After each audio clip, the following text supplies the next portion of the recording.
Hey everyone, welcome to Velvet Ropes on Wrestling News Co. I am your host, SoCal Val, and today's guest was one of my favorite WWE divas to watch before she became one of my favorite close friends, and now she's one of my favorite TNA knockouts. What a full circle friendship, right? She's fierce, she's flawless. It's Vic's Chris. Thank you, Val. I'm so honored to be here. Thank you so much for having me. I am so honored to have you here. First of all, I mean, who are we kidding? It's you. You're gonna come up looking fabulous, but what are you wearing? Tell us about your look, darling. Well, darling, I was trying to overdress, of course, of course. So I just picked all the things I love the most. So it was like this, since you said you were wearing your shawl and it was cold in London. I was like, you know what? I hope I didn't find cold. It's definitely not in Florida. And then I got my nighty vis and I got my gym pants on. Ain't playing charades over here. Busy girl. Crazy girl. We were just talking, and I don't know if they're gonna use it as a blooper about how hilarious it is to get ready for these things because it's literally from here up, but we don't know what's going on from here down. Like that's forbid, you know? That's totally forbid. But if I can, I do have some fantastically researched questions, but I want to start with the nitty gritty. So before I met you, you were in WWE, and it was funny, kind of a parallel, right? I said this to Sweet Barbs, Sweet Babs, Barbie Kelly, that, like, you guys were the only 2 girls that were signed to, like, a big company at, like, around the exact same time that I was, about the same time, but, like, you guys were in WWE, I was in TNA, and Gail, who was kind of like I guess she was kind of straddling both, or I think WWE, then TNA, she would always tell me, like, "Gosh, when you meet Alicia Fox, Foxy, Vix Crow," she said, "You're like the TNA version of her," and I was like, "Well, what do you mean?" And she goes, "You'll get it when you meet her."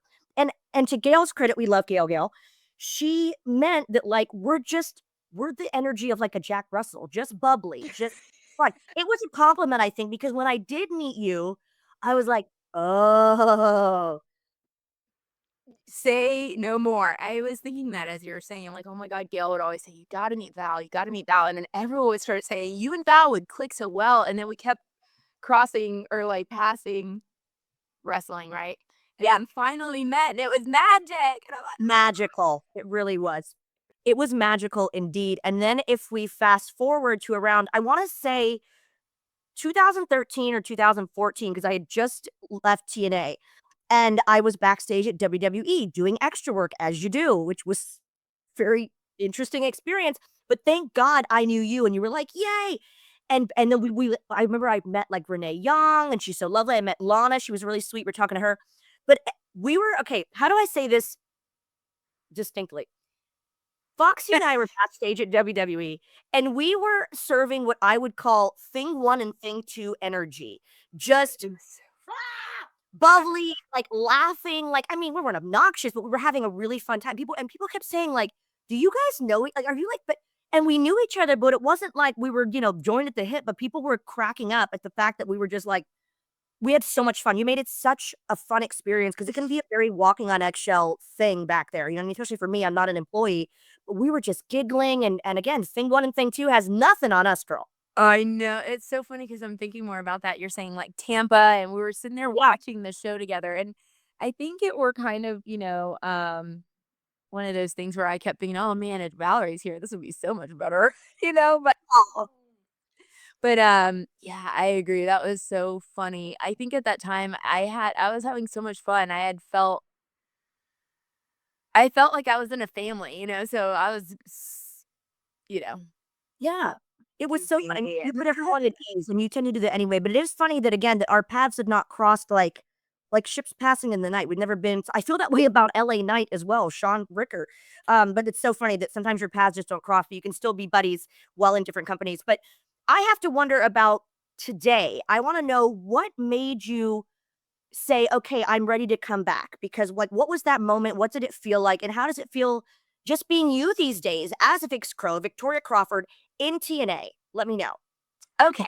So this makes me nervous because I'm now my full self, and it's funny because I still have those moments where I'm, you know, making sure it's okay. Like, I'm a pretty active person, but naturally I'm pretty calm. Mm. I think it's kind of, I think sometimes I confuse some folks sometimes when I'm a little more calmer demeanor and then have spits of crazy. But, naturally being myself in wrestling, I'm always a level 10. Like I'm always like hyped and like super energy, but now I mean, I'm all over the place here because I'm nervous now, but I think it's nervous because, being myself is like just also so different, for so long. And as like you were saying earlier, being one of the younger girls, like you too, I think that was like why it was so um obvious that we were like fresh energy because we were like the same youth, like we were just young, we're still young, but We we were grew up kind in of it. That's a crazy thing to think about. We grew up in those companies. yeah. And Formidable years, like, when I was signed at, like, to TNA at 18. How old were you? well, I was about 18 because Serena and I got cigarettes together on our 18th birthday. As you should. Serena did, and Oh, geez. so mad. But sorry, I get nervous and I lose complete focus because I get nervous. I'll just say it openly. I get I get shy usually. I get shy, especially when it's talking about a topic that makes me go through a lot of waves of emotion, like I made the quick comment like, "Oh my god, if Valerie was here, it was going to be so much better." But in all honesty, growing up in WWE, like um it's definitely different. It's just that I'm having a hard time. I'm, like, freaking out right now because it makes me No! talking it well, just for you, it makes me nervous talking about it because I feel like I'm gonna get in trouble or something like that. Like, Like it's so weird. Like, you can put this in there. Like, sometimes when I reflect on my past and really put my opinions in, I always feel like I'm gonna get in trouble for saying something that's not kind, yeah, but that makes sense or because we started so young that it's like we had to kinda be like the teacher's pet, and we were like the little sister. That's how I felt for sure. And yeah.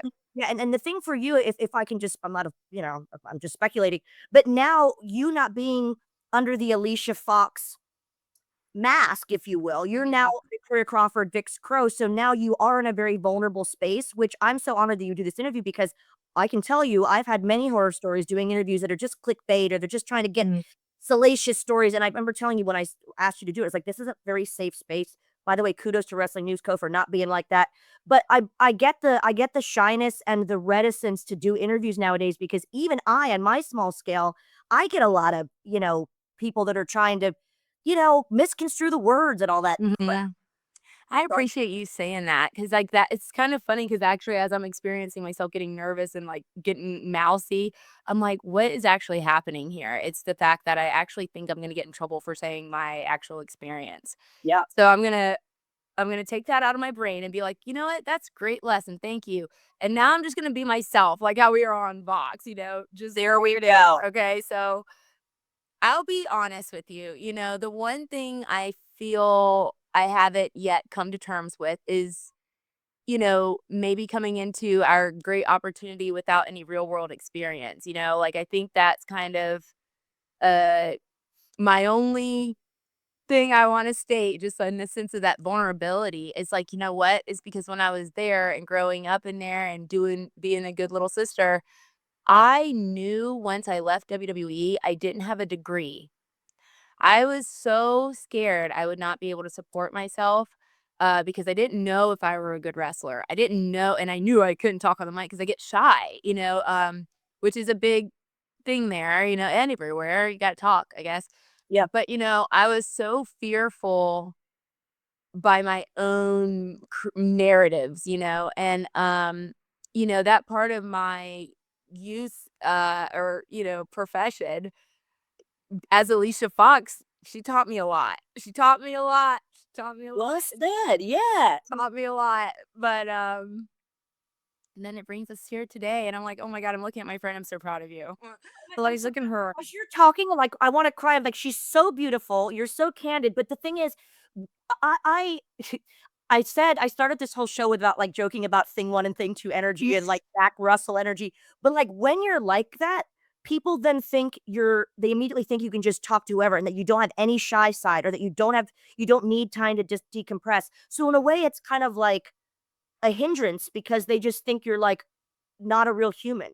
Yeah, or they're like, What's wrong? Or have a bad day. Like, if someone's like, people have said to me things like, "Oh, I just can't imagine you mad." I'm like, "Babe, yeah, like, like why? Because I'm always like sunshine and rainbows." But that kind of like it almost puts a lot of pressure on the yeah. personality that I think you and I kind of share. I can really relate. It's funny because even this afternoon, like just in regular world, someone was like, they text me across the room. They're like, "Hey," or it said, "Smile," and I said, "Ha ha, I am." Like, don't tell people to smile. What's wrong with people? You know, and the other thing that's coming to mind is like this recent experience working in this corporate office and everything. I'm working or I get my license in insurance, and so I'm doing the thing, and there's a coworker I just didn't really mesh well, and my boss pulled me aside. She's like, "Oh, is something wrong? I felt like it was like low energy." And it's like I don't know if it's that fishing for something to swim out of my mouth, but it part of being myself and at TNA is they allow me the room to kind of process and think, and it sometimes comes out very messy, but I think from just that being uncomfortable multiple times, you kind of figure out how to spit it out or just sit in silence. Yeah. It's just a weird one, especially when for me in WWE, I want to look appealing to my coworkers. I want to look appealing to the office. I want to look appealing in my demeanor, my biz cash, and my sense of keeping myself together despite my online presence. It's like I want to keep looking. What did we say? Like, well, I want to look glossy so you can put me on TV. It's like That's an exhausting thing to go through, yeah, I mean, but I love to hear that TNA is making you feel like you have room to grow and you can be yourself because I will say, not every single day was sunshine and rainbows, but for the most part, like, I always felt like I could really give ideas. Jeremy Borash Mm. was somebody that really wanted my ideas. Mike Weber, David Sahadi, Vince Russo, people that were there when I was there. I know you've mentioned that Dreamers has been so fantastic and lovely to, like, be able to give ideas and not be laughed at or to be able to, like, have creative be in the creative process a little bit, you yeah. know? I love that they're making you feel like that because and when you joined TNA, I was like, "First of all, thanks, universe, for not having our paths cross. Thanks a lot." But, I know it. LOL, OMG.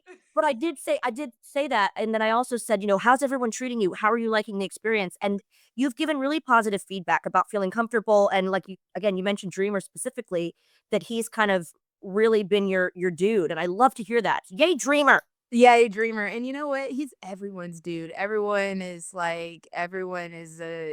everyone's dude. And it's interesting because like what you just said about being comfortable, positive experience, but there was something you were just mentioning about being in TNA. The creative process. Here's the thing about that. Sometimes I didn't really understand where the creative process was. Like, I think that was the thing as far as being at WWE for such a duration of time.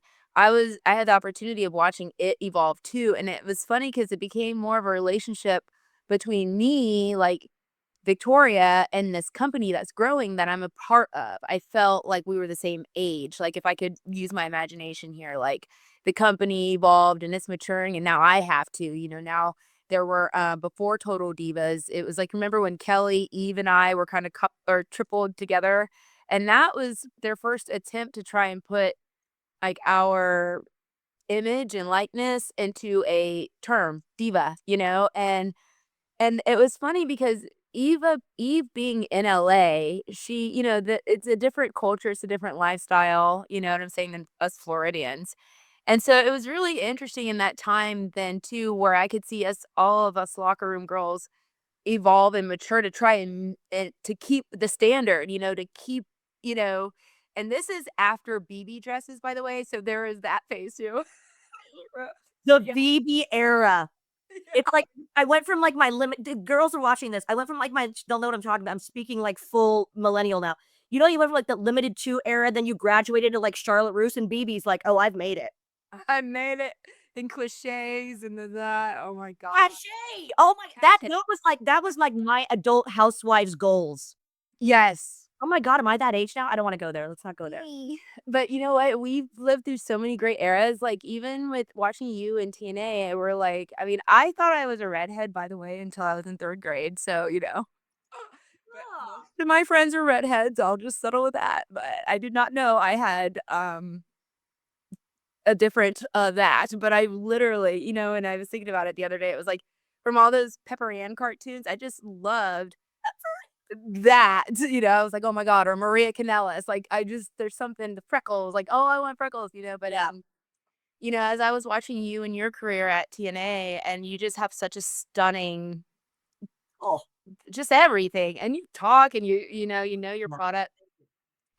It's always that also that thing that I experience. It's like, man, when you want your friends to do well and come to WWE, and then there's like the relationship starts to be either it's a friendship because you have support for each other and you continue, and that's why we're I think so strong today too. But we're like, you really feel for your friends, either trying to come in, and I believe that they felt for me when they saw me, trying to when I hit some dead ends in some cases, sure.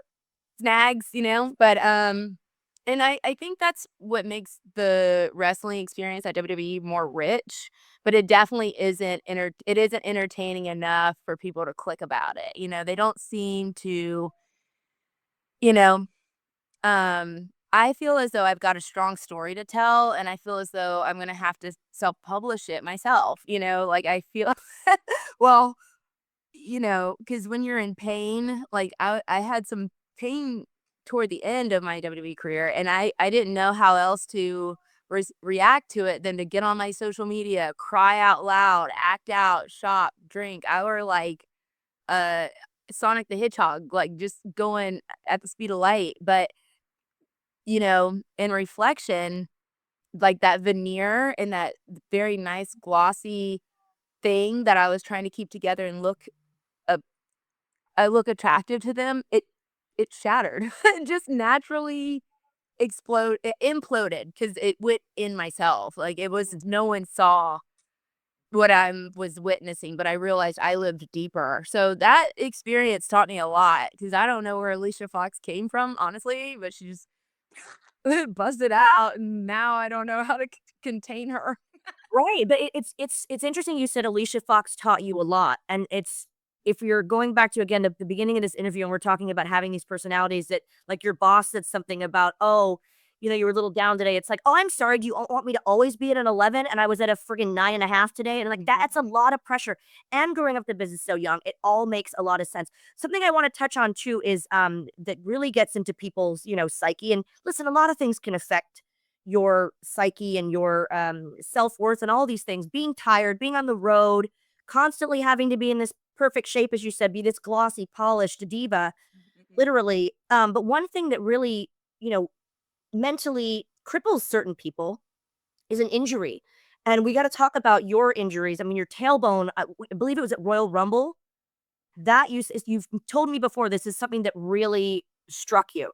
Yeah, Val, thanks for bringing that up because that would have crossed my mind or lost my mind. The year kind of like fades out of my mind, but when the women had their first Royal Rumble experience, but the interesting thing is my injury happened during rehearsal, so it wasn't really anything that many people knew much information about aside from the girls, and I didn't know. Yeah, why would I wouldn't know if I wasn't there? Absolutely not. yeah, it was kinda like, and why I remember mentioning it to you before is because obviously that healing process is where I think I started being my full self, and I didn't even know it, it became pretty comfortable to play a character, and then, like, in my experience, I mean, I felt I could work with any of the girls, everything else, and accidents happen. But I remember in that moment, I wasn't so much as scared when they were trying to figure out if we should go to the hospital or whatnot. The only girls that really noticed there was a real issue was Mickey and Bailey out of all of us. So it's like, you know, part of what we're playing is to play the thing is real. So at that point, I um I wasn't so much scared, I was relieved. I was relieved because it was my first injury that I had. I had needed some time off. I was broken. I was just tired. And I felt that, like, I mean, people can say there's spiritual stuff, but what we do is pretty dangerous. I feel as though I've had some great matches, and really have been blessed, but I've had great opponents, that know how to protect us, and it's a real thing. It's real in my heart, like how we have to take care of each other. But in that moment, I was happy. And, yeah, it's just strange. But yeah, I was relieved. And unfortunately. Things happen for a reason. Maybe that was the reason. Maybe you needed I hate to say it, maybe you needed that huge, horrific thing to happen because otherwise you wouldn't have taken a step back, Right. Right. resting. And I love that you say Mickey noticed. Mickie's such a mom. That's what I love. Before I can just hear her being like, "Babe, no."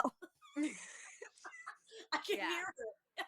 She came up and she was like, "I noticed," because I didn't pop up or, like, actively do nothing. But really, it wasn't until the pandemic of no shows and no working or whatever that my back actually started to, I don't know, it got really hard and I was, like, stiff as a board. Like, I think I told Oh, you I have, you like, told me a about this. knot in my head and, like, in my, acupuncture is just, like, saying it's just scar tissue, from the crack. But this Yep. is, like, years after. And, um That's freaky. and I think that's kinda what brings me to getting back in the ring now is because it made me feel better to take bumps. It started making me feel better to get back in the ring. But when you're kind of, like, arrested in your body or healing in that moment, like, it was hard to convince myself that that would actually be the road for recovery. So, like, I started rolling around at Sam Shaw's school with, John Diaz and Brando, and then I started getting that itch again, and they encouraged me to, like, reach out. And then I saw Dreamer, and then, then all the magic started to come in together. But I was like, ugh, I know exposure. I know I can get better if I go. Again, that's why I like interviewing athletes, obviously wrestlers for the most part, but other athletes as well. They talk about an injury, and it's a lot of times it's like, and you hear people's stories, right? Because you go back to like actors' stories or athletes, or a lot of times wrestlers start out as like football people, or they had a baseball career, and then something horrible happened, they got injured, and now that was not part of their story. Now they're a huge WWE superstar. So everything happens for a reason. I fully believe that. But if we're going to talk about a comeback, don't call it a comeback. She's getting for years. There you go, LL Cool J reference. Try to be hip and cool. Um, how did it feel to be back recently at WWE NXT? I mean, you looked better than ever, both in your entrance and your agility in the ring. Could you see yourself doing more with WWE? I never say never, as they say, right? I would love to, but why is because of the younger girls that are there. Like, it gives me goosebumps thinking about meeting all the NXT kids that, like, and the Evolve kids that don't really know what's going on, because I related to them so deeply because, like, they don't have wrestling background. They came from, like, a college program right into WWE. I just related so deeply to them. And some of the things they were saying were just, youthful, and it just rejuvenated my spirit. It was something that I think every vet or every, like, established superstar or somebody, like, go and find a young wrestler that knows not nothing about not nothing, like, Yeah. who's poop, and it'll make you feel so good. You'll feel just enlightened. Like, my ideas started coming out. Like, there's girls with long legs. I'm like, oh yeah, I remember Fit told me this. I can use my legs or holds, or because sometimes, like, for me, I have a very lanky this. I didn't know I wasn't short. I don't jump off things, so I had to, like, find a flow. So, nuggets like that really brightened my spirit. So if WWE ever wants you to come back, I would love to just to be in that zone. But I will say, I wonder if what was a blind spot for me was not trying to really get the championship. I always wonder that. I always wonder if I needed to fight harder. This is like an ego thing maybe. But, like, No, I I get it. al It's just it's a goal, right? yeah, I just, like, but I mean, I'm saying that cutthroat hard fight, like the cutthroat stuff. Like, I wasn't, I think I was trying to be a good company girl, And I just wonder, I mean, I think in different environments, it's different, but in that time in my life when I had the championship, the Divas title for that moment, I was so young, but I wish I would have been more, um, assertive maybe, not aggressive in the negative, but, like, Yeah. assertive. But I think I was we're too similar in child. that way too. Yeah, but and sometimes it can kind of bite you in the butt, but at the same time, um, I'm also not that kind of person that's like lobbying to get this and get that. It's like, but you have to. I want to ask you this because I always mention Christian when I say this, and I hope he would Mm. find this as a compliment because I think it's very cool. Same thing with actors. What I'm trying to say is, there are people that come into wrestling or acting, and they have this supersonic crazy career, and it lasts for like a year or two. And then there are people like you and Christian who are company guys, company ladies, and company people, and they have the respect. They have, everyone knows and loves them. They know they can be trusted with new people. They know they can be trusted with different aspects of the business. I think you should be really proud of yourself for being someone like that that has longevity because I'll tell you what, I always wanted longevity in this business. I didn't want like I mean, it'd be fun to be, but I'm not a wrestler. It's like I'm always kind of in the background because I'm not a wrestler. But I wanted to just contribute to the business and be on all the shows and all of that. And you were there for so long that I think you should be proud of just the solid longevity that you had because it's a testament to your talent and your professionalism, really. Well, thanks, Val. It's funny because I feel on the business mind, that was my job. Mission completed, like you're saying. I'm very proud of that walk.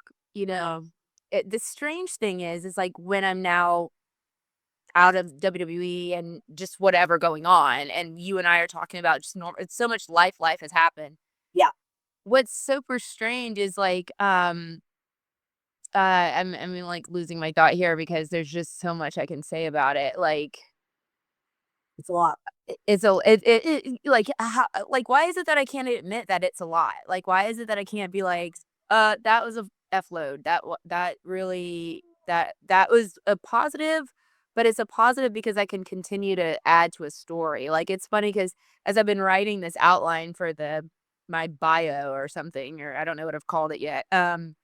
I realized that there aren't any real strong finishes when you're not under the ground, I guess, maybe. Like, I think if I'm back at TNA, like, Alicia Fox and Victoria have, like, a no DQ match going on. Or something like that. Like, it's just like, What an analogy, though. That is deep. This is like an Oprah couch at this point. I love that. thank Yeah. you. I know, I live I live so deeply. It's like, it almost wasn't really, I think that's another thing. Like, sometimes in certain companies, it's good when you can socialize about, like, how much wrestling, and it's, like, only wrestling you're talking about. I didn't really fit in those conversations all the time, but that is a sense of, fellowship and community now that I can see that. But again, I was so shy and so scared that I rarely indulged in a lot of wrestling and how bad I wanted it. I was always, like, just, um But I could just grateful. I just feel like I'm just kind of more of a bat stick by my it not a group thinker or something. I don't know how to explain it. I'm Um, I just kind of like I could almost play like I was an only child, like no problem. But I think when you have such an environment like our wrestling business that is very close and it's very brotherhood, very, its own thing, like that can rub people the wrong way. Like maybe you're being dismissive, we are so tight in the locker room. And then for me, why I'm still fresh in this experience is because by the 12th year, or the 15th hour of my career, the locker room has changed phases so many times and like the machine required different things from us each that like, I had to find peace and some kind of solitude in my own world, but again, it could come off dismissive or whatever. I'm not trying to throw a narrative out there, but myself being a little more of a observer, I don't know why I feel like I always have to I felt like I had to say that, I guess. But, it's almost like, "Well, what's wrong? What's okay?" And it's like, "Man, I just, don't know how to, be here right now." Yeah, no, I get it, and I speak I'm happy to and proud to report that I speak fluent Foxy. I totally get what you mean, and I actually enjoyed being the observer because I wasn't a wrestler. I'd see and there wasn't a lot, but there was some, a little bit of drama, like the girls that wrestle each other, and I'm kinda like, "Cool." Fun. I was always thrilled to like not be in the drama because why would I be? Like I don't, that was kind of fun. But if we can lighten the mood, I was so excited for this question. I have to ask you about okay, let me preface it with this. You know me. We'll talk about the Divas era and stuff like that, and we have a bit. I love like a love storyline and like a kind of a hokey like wedding. Hello, hat I am didn't go so well. I want to ask you about the wedding planner debut with Edge and Vickie Guerrero. What was it like being thrown right into the main event angle right away, and how did that all come about? Oh, wow. Oh, geez. I had ran into Vickie Guerrero just as I was like, I think I had been called up on the road just for like a look at person or something. Sure. And we had a great conversation and everything. I got back, and from what I were told, they asked her if like there's anyone developmental she sees like playing the role, maybe someone that doesn't have anything going on yet, and she Ooh, meant I know, it's like, so it's like it's really interesting because like experienced a lot of blessings through wrestling blessings that just kept getting passed down. There's a lot of things that this business brings to us because it's like, oh, someone gifted it to us, it's just so I didn't expect that that was what called me up because I was up and then I was down developmental and then I was up like with DJ Gabriel, then I was down, then I was up from reciprocal, then I was down, then I was finally wedding planner. But either way. yeah, as it was low. Just flowing, flowing, flowing. But yeah, I have to give a lot of that credit to how I got chose because Vickie Guerrero, like, yeah, she just passed the gift down. So she gave me a shot. That's lovely. The bride. Yeah. I can't. I can't. Well, some of my other favorite, and there are many eras of Foxy, which, by the way, when you get this book together, you have such a story to tell. I can't wait for it. I just want to say I'm so proud of you for even considering that. Again, before I was your friend, I was a fan, so I'd love to hear the whole story up, but I haven't heard a lot, but I want you to tell the world. But let's talk about one of my favorite eras, which is the meltdowns.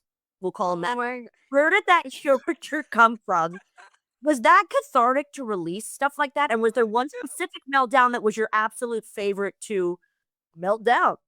Yeah, at first, I had a match, I think it was with Paige, and as Paige and I were going out to the gorilla, that's when Vince pulled me aside and was like, gave me the concept after the bell, rip everything apart. Like he was like, try and break the ring, like try to do like he was like I'm like right after this match, like right now, and he's like, yeah. So I'm like, I think I got in the ring. I told Paige, I go, so after the bell, I have to rip the ring. Like it's like what? Like, You to get real aggressive. Yeah. You yeah, had but it ruthless goes, aggression. Look at that. what's that? You had ruthless aggression. Yeah, yeah. Ordered if you destroy a few pieces of equipment, it's fine. It's funny because, throughout my career, I got the chance to go with Vince to the Handshake Tour, so it's kind of a smaller, intimate group, and that's where we really I think Vince could really see who I was, and in his mind, I think he envisioned me as, like, a fucking psycho. You know what? Got some psycho pizzazz about her. Like, let's capitalize You on it. know what? I know exactly. Yep. And I could think of one story, like in particular, when we were overseas, and he was just like, "Oh, what the hell?" But Big Show farting in an elevator and with the troops and everything, I like lost my like when you had enough, Yeah, it was and that's that one. enough.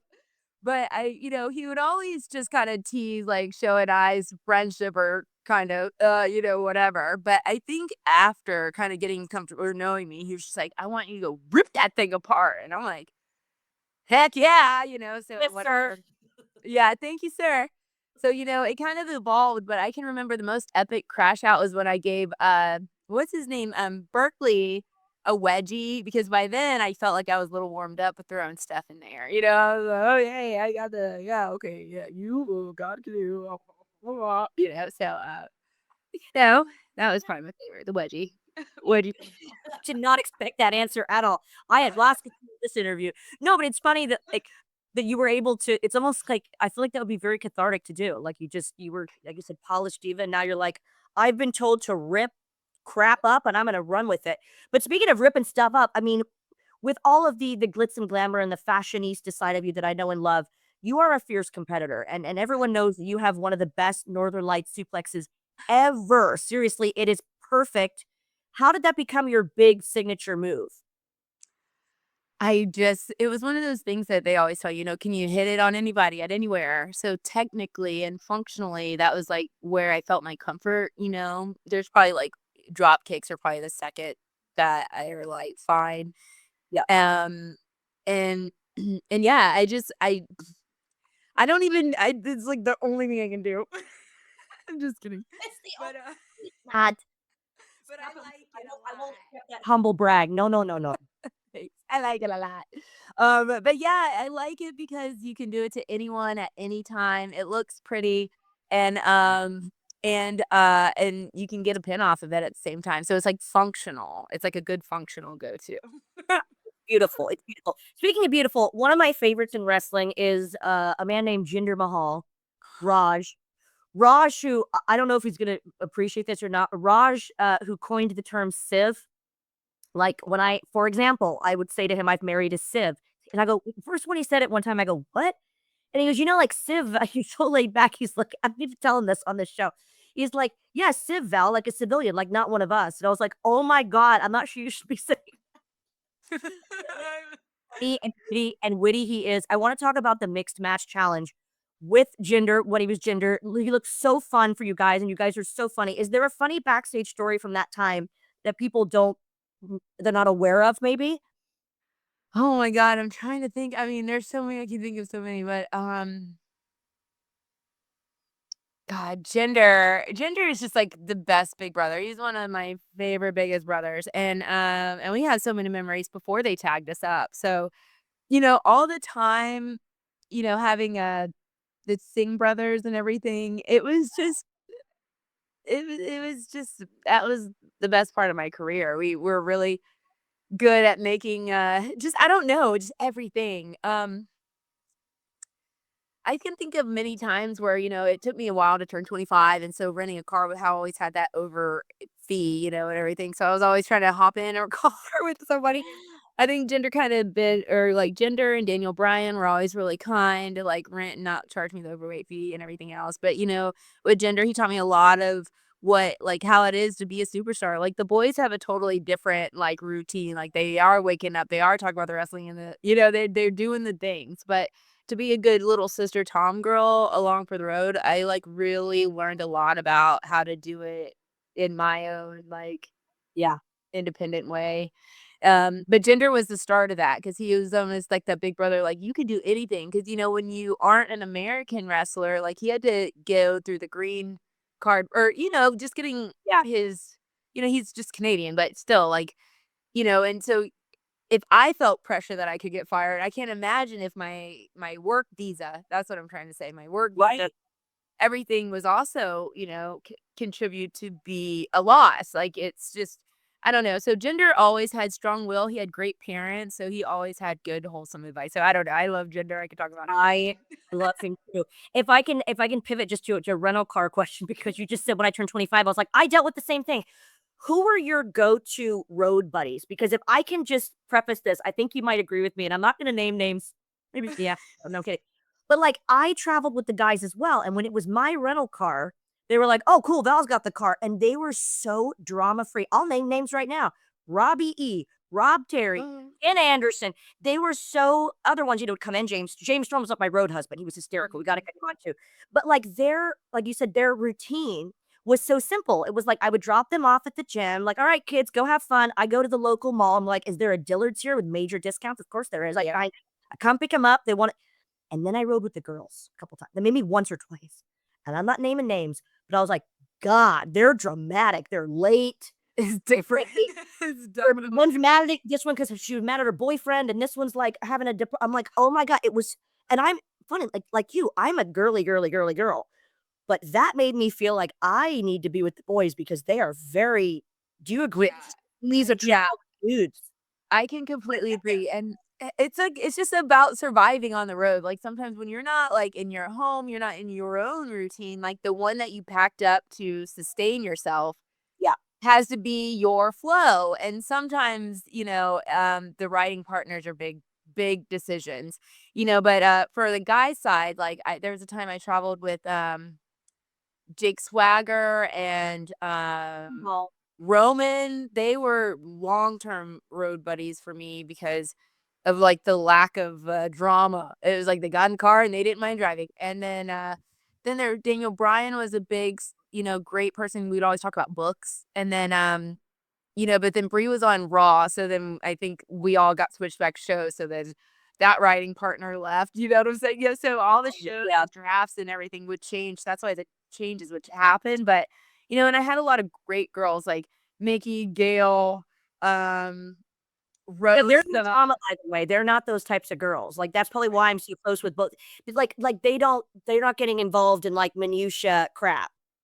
Yeah, and later on, like now that some of the girls and were openly dating and stuff, a lot of the girls just would ride with their husbands. So now it became like a good economical decision, who will split with you because guys with guys, girls with girls, like all that stuff. So by that time it was like, I'm gonna hop in with Mickey, I'm gonna hop in with whomever who's gonna pay me my because we have to pay for our stuff and then say you put it on the credit card, you don't know if whatever. There's a lot of moving parts, yeah, for sure. Well, I don't wanna take up too much more of your time, but I have a wrestling question and then a fun question at the end. So, Okay.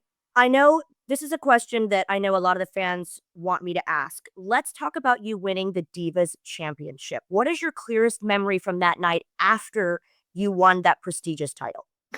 For some reason, still photo because it were like, again, I felt like I was living this experience, like the I was just like full speed ahead. And when I took my first shot with the title and Eric, no knees, I'm pretty sure he was the photographer there. He was like, "You want to see it?" And I'm like, "What?" And he's like, "The picture." And I was like, "Okay."